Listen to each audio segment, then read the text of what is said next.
coup, ouais, qu'est-ce que tu peux me dire sur le match de Reims là, la semaine dernière? Bah, c'était un match important pardon, parce qu'on jouait presque notre maintien sur ce match-là. Ça, c'est une équipe qui était plein de dynamisme. C'était une équipe qu'on craignait, il y a beaucoup de talent, une équipe joueuse. Et ce qui m'a vraiment plu sur ce match, c'est voilà, nous on travaillait à la semaine, on avait bien analysé l'adversaire, on avait mis un plan de jeu précis en place et tout ce qu'on avait travaillé à l'entraînement sur les faiblesses de l'adversaire a été optimisé par les joueurs durant le match. Donc quand on est entraîneur, c'est ce qu'on recherche, c'est vraiment cette proximité entre l'entraînement et le match pour pouvoir effectivement là, déstabiliser l'adversaire et les mettre en difficulté. C'est ce qu'on a fait et ça fait vraiment plaisir quand on est entraîneur. En fait, ce qu'on avait analysé nous sur l'aspect purement tactique, c'était une équipe qui potentiellement voulait être proactive, avoir le ballon, et on savait très bien qu'ils avaient des latéraux qui étaient très hauts en même temps, et l'idée c'était justement d'avoir énormément de densité à l'intérieur, et dès qu'on récupérait le ballon, aller sur des diagonales, parce qu'on savait qu'il allait avoir énormément d'espace, et comme on a des joueurs qui sont très bons sur le 1 contre 1, comme là on le voit avec Yanis, qui est touché sur la périphérie, et qui va vite éliminer l'adversaire, et être justement dans les 20 derniers mètres. Donc c'est quelque chose qu'on avait énormément travaillé, et qui s'est reproduit de manière très redondante, et ça nous a permis de les mettre vraiment en difficulté sur le déséquilibré finir. Là ce qui est intéressant, c'est que c'est Reims qui a le ballon, on les attire vers l'intérieur comme c'était prévu, voilà, avec une bonne maîtrise du jeu long sur le joueur là-bas excentré, donc il va avoir une récupération du ballon de Valentin, comme c'était travaillé la veille, on peut le voir aussi sur les images, c'est vite verticalisé, toucher le joueur dans le dos des deux relayeurs, et après aller vite vers l'avant et toucher vite dans la périphérie, notamment Jawad Kalaï, qui se retrouve encore une fois en 1 contre 1, et là avec son pied fort qui rentre facilement et qui peut tirer.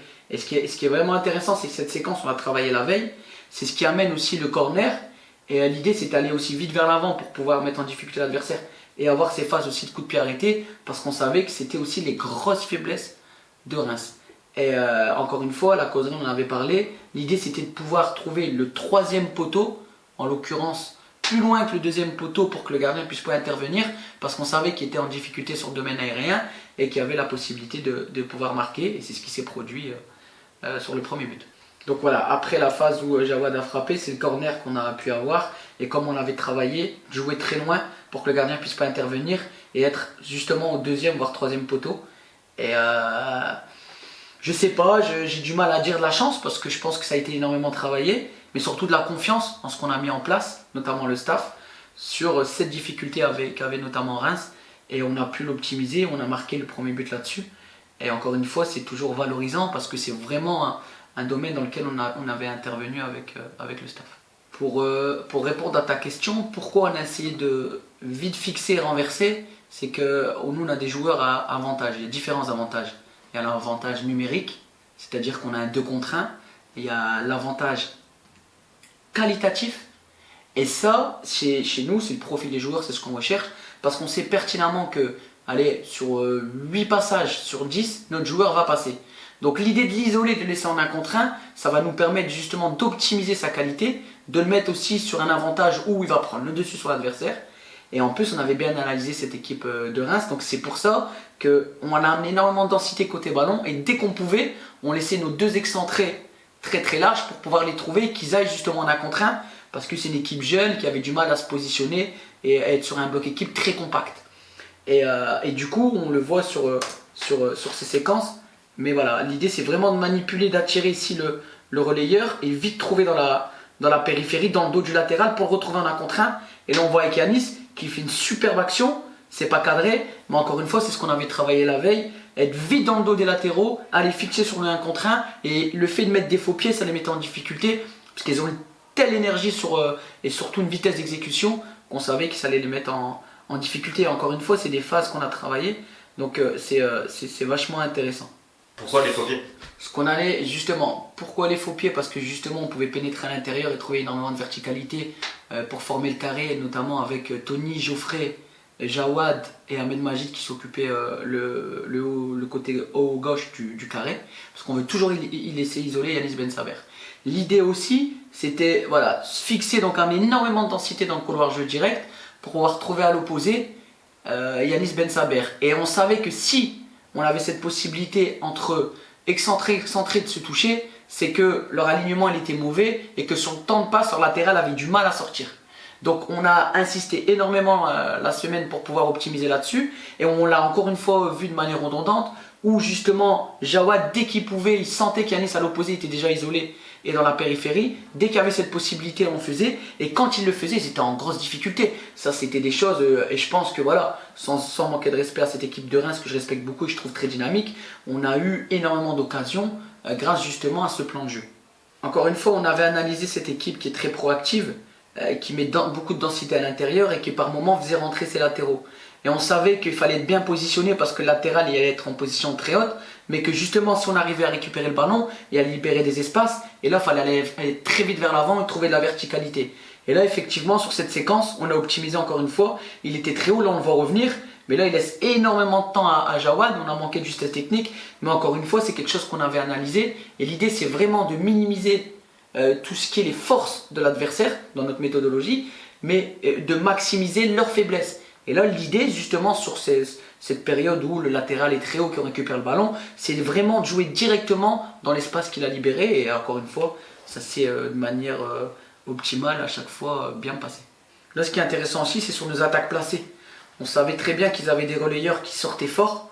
Et l'idée, c'était justement de pouvoir essayer d'optimiser à l'intérieur pour aller chercher les espaces, mais manipuler. Ce qui fait qu'on était sur une position plutôt à 3 centraux, très large, pour pouvoir faire en sorte à ce que ou les relayeurs sortent ou les joueurs excentrés. Et qu'à ce moment-là, on gagnait du temps entre les lignes et ça permettait d'avoir des décalages. Et je reviens sur ce que j'ai dit tout à l'heure, plutôt des avantages numériques avec l'apport du latéral. On l'a vu sur quelques séquences. Et là, on voit justement, encore une fois, sur les faiblesses de l'adversaire, une équipe jeune, on voulait attirer énormément. Et là, on voit sur le positionnement, là, l'attaquant il sort, il est éliminé. Hop, c'est le relayeur qui sort. Et à ce moment-là, ça libère de l'espace. Et on peut, sur la dernière ligne, fixer. Parce qu'on est limite, comme on a surchargé, en égalité numérique. Et là, c'est une super séquence sur ce qu'on avait aussi travaillé la veille. L'idée, c'est de trouver Boval. Hop, l'attaquant, un 2 contre 1 avec l'attaquant. Ok, donc là, il y a un 2 contre 1. Il va anticiper sur Stéphanas. Geoffrey, il se propose dans le dos. Là, il sort. Et là, il sort. On sait qu'on peut fixer la ligne, on peut attaquer les espaces. Et après, il y a la séquence qui est vachement intéressante, qui est pour moi limite un but. Hein. Ouais. Ça aurait dû être cadré. Ouais, du coup déjà il y a un petit truc que je voulais parler encore pour Reims, c'est la blessure de Samuel. Qu'est-ce qu'il en est, qu'est-ce qui s'est passé?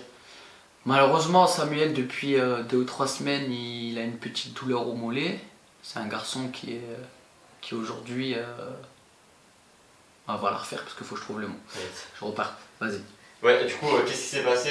Samuel s'est blessé à l'échauffement, qu'est-ce qui s'est passé et qu'est-ce qui va se passer? Est-ce qu'il va pouvoir jouer les 2 derniers matchs? Je pense pas, il tire un peu sur la corde depuis un bon moment. Samuel c'est un gardien exceptionnel avec un mental hors du commun et du coup il joue ces dernières semaines entre guillemets sur une jambe, on l'a vu contre Haguenau et malheureusement à l'échauffement son mollet il a lâché, ce qu'on craignait, hein. On espérait que ce soit plus sur le dernier match mais on savait qu'à un moment donné effectivement avec tout cet enchaînement des matchs et le fait que ça parte pas ça allait lâcher musculairement.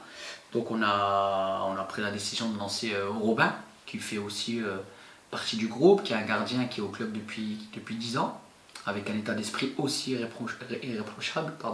Ce qui est bien, c'est que j'ai fini champion avec lui dans des catégories jeunes, donc on a aussi une histoire en commun et on est très proches. Et le fait de le prévenir un peu plus tôt m'a permis aussi de le préparer mentalement. Parce que voilà, un garçon qui fait son premier match en N2, si on le prépare en début de semaine, on sait qu'il va se mettre une pression. En tout cas, moi, dans mon management, je voulais lui dire le plus tard possible pour qu'il ne se prenne pas la tête et qu'il prend ce match comme un bonus. Parce que les qualités, il les a, on le sait. Et la seule fébrilité qu'il aurait pu avoir sur ce match-là le concernant, c'est sur l'aspect mental. Ok, nickel. Bah, du coup, ouais, c'est une bonne nouvelle dans une mauvaise nouvelle qu'il se soit blessé juste avant le match, Samuel. Oui, après on anticipe toujours, donc il n'y avait pas trop de défaillance là-dessus, puis il faut même pas trop en parler, tu vois, ça sert à rien. Ouais. Parce que c'est clair qu'on a eu de la chance, mais on va pas se... Hop. Ouais, du coup, je voulais parler du... Je remets ça un peu. Du futur un peu du club, qu'est-ce qui va en être, et aussi pour les joueurs d'abord. En premier lieu, hier tu m'as dit que t'avais parlé à certains joueurs de futurs transferts, il y en a certains qui ont fait des essais et tout dans certains clubs. C'est quoi le futur pour les joueurs? Ben, pour le club, aujourd'hui on est dans une situation assez complexe, même si j'ai confiance aux dirigeants et je pense qu'on va trouver une solution parce qu'il y a tellement de potentiel ici, ça serait dommage de s'en passer. Ce qu'il faut savoir, c'est qu'on ressort d'une saison assez exceptionnelle puisqu'on est sur le haut de tableau national 2 en étant promu. Les joueurs ont connu énormément de difficultés financières et il faut louer leur état d'esprit, parce que aujourd'hui on sent que ce n'est pas leur priorité et ça attire énormément de clubs, dont des clubs professionnels, puisque comme je l'avais dit au début d'année, on a 7 joueurs qui sont nés en 2002, 4 qui sont nés en 2001 et 3 qui sont nés en 2000, sans compter les 2003, et qui sont eux dans la passerelle entre les seniors 2 et puis les seniors 1. Donc on est fiers parce qu'on a eu des garçons qui ont été à Lorient, des garçons qui ont été au LOSC, des garçons qui ont été à l'essai à Lens. Encore une fois, les clubs ont été très respectueux et très pros. Ils ont attendu cette semaine où on avait plutôt une pause pour pouvoir les voir et les mettre à l'essai. On parle quand même d'une dizaine de joueurs. Donc ça met en avant le travail qu'on a fait durant cette saison, notamment dans un championnat qui est très intense et d'un très haut niveau. Donc automatiquement, on sait qu'on va perdre des joueurs, mais ça fait quelques années qu'on le vit, on arrive tout le temps à s'adapter. Et moi, c'est une fierté pour moi d'amener les joueurs dans le monde professionnel, parce qu'aujourd'hui, c'est un ascenseur social. On parlait un peu d'aspect économique avant, on sait qu'ils vont pouvoir vivre de ça et peut-être aussi, pour certains, faire vivre leur famille. Donc en aucun cas de figure, moi, je ralentis, bien au contraire, je donne toutes les informations nécessaires au club professionnel. C'est vraiment une fierté pour moi de voir des garçons signer leur premier contrat pro, étant donné qu'ils étaient dans une structure amateur et qu'on sait que c'est très difficile de pouvoir y arriver, et c'est le fruit aussi de leur investissement, de leur travail, mais aussi de l'accompagnement du staff. Ok, bah nickel. Aussi, il y a un autre aspect au niveau du futur, et on parlera plus du club et des galères juste après. C'est ton futur à toi. Tu avais dit après Reims-Sainte-Anne qu'il y avait un peu un ras-le-bol de ton côté. Oui. Qu'est-ce qu'il en est maintenant et comment tu vois la suite? Mais c'est compliqué parce que moi je suis très attaché au club, j'ai déjà refusé quelques offres assez intéressantes de clubs professionnels. Pourtant j'ai envie d'y aller, je sais qu'à un moment donné il faudra faire le pas. Aujourd'hui il y a encore des sollicitations, j'attends d'autres rencontres parce qu'il est important pour moi de connaître aussi le club, l'environnement, le projet du club et le projet personnel. Mais effectivement pour la première fois je réfléchis à aller voir un peu plus haut peut-être, ou si ce n'est voir d'autres structures, parce que je pense avoir fait le maximum ici. J'ai récupéré l'équipe en senior R1, on a monté un projet avec énormément de joueurs qui sont formés au club. Je pense que ça ne se reproduira plus. Monter en National 3 avec plus de 70% des jeunes qui sont formés au club, c'est une histoire qui est formidable, on en reparlera j'espère dans quelques années. C'est une réelle fierté pour moi parce que j'y croyais. Donc on a fait R1, N3, N2, dans un championnat qui est très dense, puisque sur 16 équipes, 6 équipes descendent, donc à peu près 40% des équipes, face à des budgets qui sont pour nous illimités, des structures, quand on arrive sur les terrains, on a plein d'étoiles dans les yeux. Donc je pense pas pouvoir faire mieux, très honnêtement, et on est fiers de ce qu'on a pu faire. Donc effectivement, je prends le temps de la réflexion, mais c'est la première fois où je commence à écouter les autres projets, les autres propositions. Ok, nickel. En vrai, je pense qu'on peut aller directement dans le vif du sujet. Est-ce que tu pourrais me faire, pour le documentaire, un peu une chronologie, un état des lieux de ce qui se passe au niveau de la direction, au niveau juste au niveau financier du club en ce moment? Sur le plan financier, alors je maîtrise pas tout, mais il n'y a pas non plus de grosses difficultés. C'est juste des échéances qui sont venues un peu tard dans les temporalités, c'est-à-dire qu'on appelle ça un fonds de roulement. On devait récupérer de l'argent au mois de janvier qu'on a récupéré plus tard, donc ce qui a mis un peu en difficulté le club. Mais aujourd'hui, on est le plus petit budget des 4 groupes National 2. On fait partie des 5 plus petits budgets, ça c'est une certitude. Donc on ne va pas être en difficulté, ou le club n'est pas en difficulté financière. La seule chose, c'est qu'on ressent que pour pouvoir rester à ce niveau qui est formidable et de manière pérenne, il faut absolument qu'il y ait un peu plus de moyens. Donc les dirigeants font le maximum, c'est des bénévoles. Aujourd'hui, on dépend de beaucoup de choses qu'on ne maîtrise pas, et l'idée c'est de pouvoir avancer. sur ce levier-là, mais malheureusement, faut pas négliger que dans le temps, on n'a pas trop de temps, si je m'exprime bien, et du coup, bah, les difficultés vont arriver parce que on est moins attractif, et puis les joueurs aujourd'hui, ce qui est normal, ils vont aller dans une structure où il y a un peu plus de sous et ils proposent plus de garanties, ça c'est clair. Donc dans la chronologie, on a eu 5 présidents cette année. Moi je les remercie tous parce que c'est jamais évident de récupérer un club de National 2 qui est plutôt en galère, pour utiliser un langage assez familier. Donc voilà, c'est clair que quand dans un club il y a un changement de 5 présidents, on sent qu'il n'y a pas de stabilité et qu'effectivement c'est une problématique. Et comment tu vois, toi, de ton côté, tu t'en as parlé, tu voulais louer le comportement des joueurs qui ont joué pendant plusieurs mois sans être payés. Comment tu le vois, comment tu l'aurais vécu en tant que joueur aussi, comment tu aurais réagi selon toi? Je pense que j'aurais réagi peut-être différemment selon l'âge. Ce qu'il faut savoir, c'est qu'aujourd'hui, les joueurs vivent de ça. On leur a enlevé justement une grosse partie de leur salaire. On se déplace à Épinal, à Belfort, à Guenot, on part tout un week-end, on laisse notre femme et nos enfants. Normalement, quand on gagne, ben, on a ce qu'on appelle une prime de récompense, ce qui est normal dans le milieu. Il n'y en a plus depuis le mois de janvier. Donc voilà, aujourd'hui, il y avait beaucoup de freins pour pouvoir garder ce niveau de performance et faire des résultats, mais on s'aperçoit que voilà, c'est une vraie famille, on en parlait depuis le début de l'année, et l'idée c'était surtout pas de se lâcher les uns les autres. Il y en a quelques-uns qui ont lâché sur certains matchs, mais j'ai fait preuve de beaucoup d'empathie et de compréhension. Et effectivement, il faut louer leur état d'esprit parce que voilà, je sais qu'il y a des clubs parallèles, hein, je peux citer le club de Sète qui est aussi un peu en difficulté, mais qui n'a pas les résultats qu'on a, avec peut-être une équipe plus expérimentée. Donc à titre de comparaison, c'est clair que cette année, dans tous les domaines, elle est exceptionnelle, et je pense que derrière tout ça, il y a un vrai travail, mais il y a énormément de sincérité. Ok, nickel.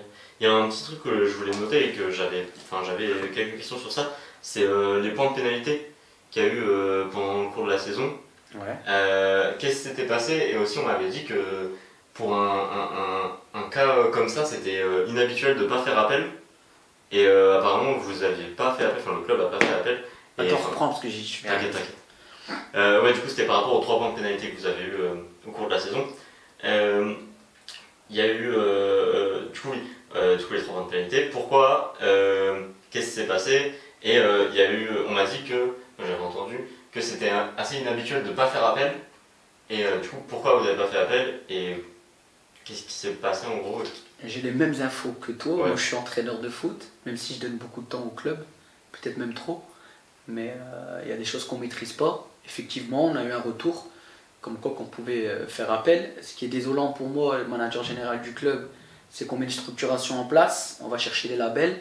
Donc là, encore une fois, on avait candidaté pour le label, qui est représentatif de la structure et de ce qu'on met en place au club. Et du coup, on a perdu justement cette appartenance qui était hyper important, plus de l'argent.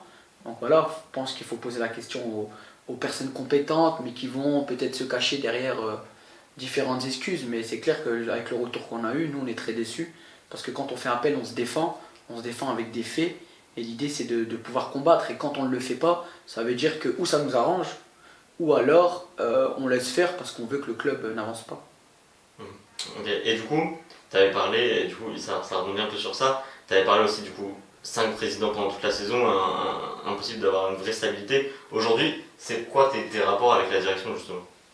Ah, moi j'ai de très bons rapports, on est des amis ici, on se connaît depuis des années, on a vécu des galères, faut voir le passif, le club était au bord du gouffre en R1 en janvier 2019, donc on a restructuré, on a énormément travaillé, c'est dur pour tout le monde.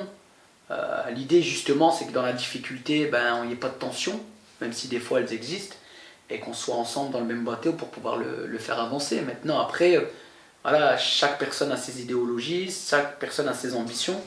Et effectivement, il y a un gros décalage entre ce que je veux mettre en place au niveau du club, ma projection, parce qu'il y a énormément de potentiel, et malheureusement, ce qui se passe réellement sur l'aspect financier, sur l'aspect financier, dans la structuration du club, on est en décalage. Aujourd'hui, c'est une certitude, mais je suis en très bon terme avec tout le monde. je respecte tout le monde et il est hors de question qu'on se fâche pour une passion qu'on a en commun et un club qu'on aime. Ok. Un petit mot aussi, hier il y avait entraînement, il y a eu pas mal d'absents et tout qui ont sûrement certains leurs raisons. Il y a Olivier qui a un peu fait, pas forcément un coup de gueule, mais qui a dit que c'était peut-être pas le moment de faire ça. Comment tu l'as vécu toi? Je sais pas si tu avais une réunion avant, qu'est-ce qui s'est passé à tes yeux? Non, honnêtement, il y a des séances, c'était plus compliqué. Là, hier, il y a énormément de joueurs qui étaient à l'essai. C'était la première fois qu'on faisait du lundi parce qu'on avait laissé au repos. Et du coup, on voulait pas prendre de risques sur des bobos, etc. Parce qu'ils sortaient d'une semaine très chargée à Lorient, à Lens, à Lille.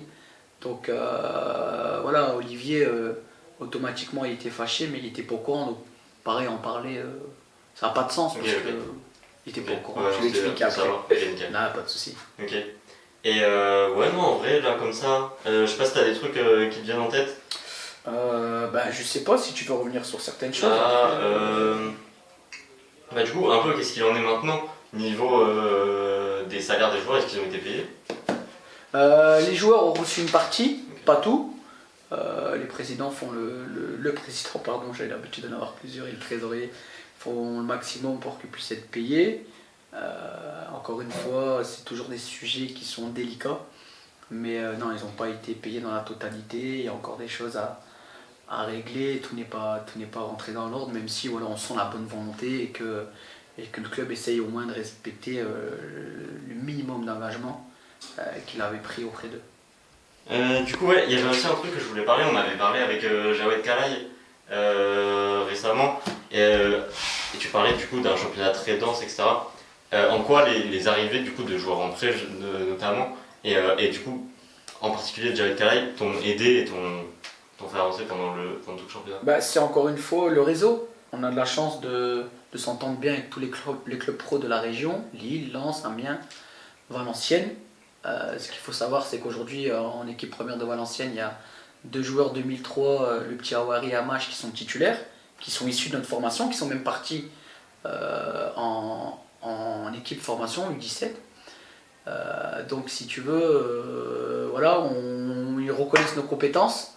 On a eu la chance, grâce à ajustement aux difficultés économiques, d'expliquer que nous, on ne pouvait pas financer Jawad, mais on savait que sur le plan sportif, on allait l'accompagner. Le club a réagi formidablement, ils ont pris en charge à 100% le prêt, ça nous a touchés, nous.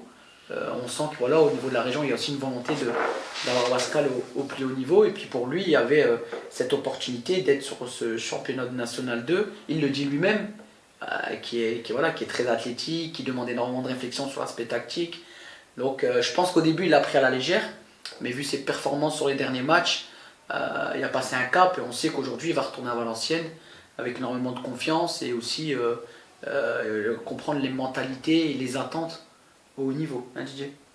Ouais, je crois que, comme Mehdi dit, il a passé un cap parce que la N2 c'est autre chose. Ça n'a rien à voir avec la N3. Et je crois que c'est vrai qu'au début, il s'est dit il va survoler le championnat et tout ça, ce qui n'était pas le cas. Et il s'est remis en question et je crois qu'il a progressé cette année, ça lui a fait du bien. Après, comme ça, nous, ça nous a fait du bien parce qu'il nous a apporté un plus. Et lui, en tant que joueur, il a progressé et j'espère que l'année prochaine, il fera son trou à Valenciennes. C'est tout ce qu'on espère. Puis il a passé un cap parce que c'est un joueur qui est polyvalent, c'est un très bon joueur avec une main à la place du pied, gaucher.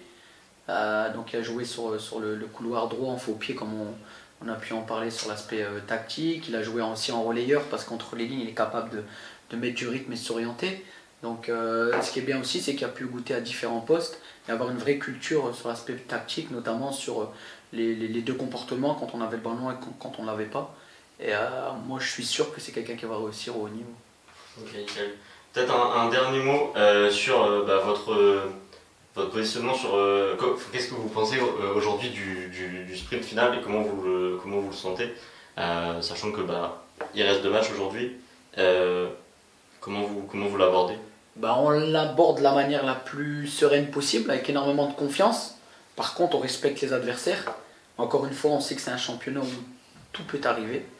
Donc l'idée, c'est de justement avoir énormément de... je vais la refaire. Hop. L'idée, c'est justement avoir énormément de concentration sur les matchs qui vont arriver, continuer à capitaliser, à prendre un maximum de points, tout en gardant justement ce qu'on fait bien ces derniers temps.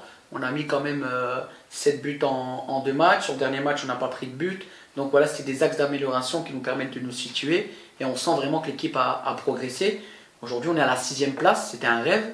Et effectivement, on est des compétiteurs. Donc nous, on veut finir le plus haut possible. Donc l'idée, c'est d'optimiser ces 2 derniers matchs et avoir le meilleur classement possible qui sera, pour moi, le retour de leur investissement et de ce qu'ils ont pu faire sur le terrain. Tout à fait. Ouais, je crois que c'est une fierté pour le groupe et pour le staff technique avec le coach Mehdi, avec une saison très compliquée et il s'en sort avec 3 points déjà en moins. C'est vrai qu'on peut finir 5e ou au pire des cas on sera 6e, mais c'est une fierté de se finir à ce niveau-là. Avec tout ce qui s'est passé, c'est que le groupe n'a pas lâché, continue à travailler avec un coach qui les a bien tenus, avec tout le staff, j'ai le coach, mais il y a tout le staff derrière. Et ça, ça montre tout le travail qui a été effectué au niveau de ce groupe. Parce que c'est un championnat très difficile. Et ça montre toutes les capacités de ce groupe pour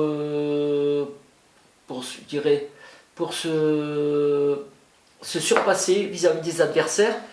Et tout le staff technique, tout le boulot qu'il a fait, je crois que c'est important parce qu'on partait dans un championnat très difficile et on montre qu'on avait largement notre place dans ce championnat avec de la volonté et du travail et du sérieux.